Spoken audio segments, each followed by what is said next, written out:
प्यार के सौदा कैले बेच दिल दिल के गे। प्यार के सौदा कैले बेच दिल दिल के गे। ले ले जनम दूसर मनवा से मिल के गे।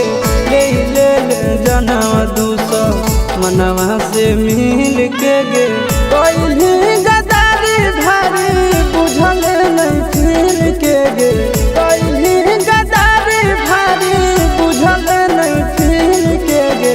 ले ले जनम दूसर मनवा से मिल के गे। ले ले जनम दूसर मनवा से मिल के गे। ले ले जनम दूसर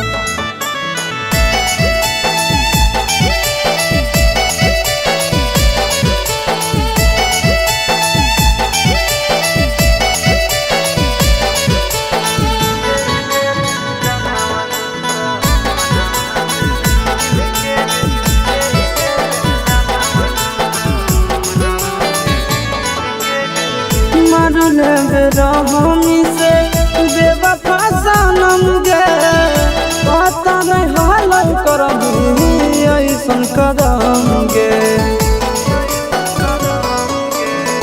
मरल बेरहमी से बेवफा सनम गे। पता नहीं हाल करबी ऐसन कदम गे। दिल में दिल में बसैले बड़ी मुश्किल से गे। ले ले जनम दूसर मनवा से मिल के गे। ले ले जनम दूसर मनवा से मिल के गे। ले ले जनम दूसर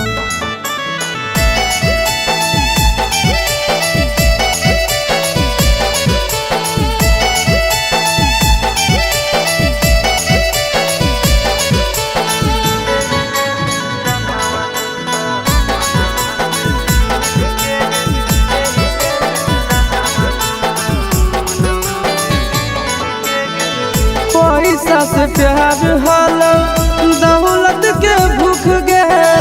आशीष से ज्यादा कोई नहीं दे तो तोरा सुख गे। पैसा से प्यार हल दौलत के भूख गे। आशीष से ज्यादा कोई नहीं दे तो तोरा सुख गे। नंदन अमन के मारे खातिर बोलही कातिल के गे। नंदन अमन के मारे खातिर बोलही कातिल के गे। ले ले जनम दूसर मनवा से मिल के गे। ले ले जनम दूसर मनवा से मिल के गे। ले ले जनम दूसर मनवा से मिल के गे।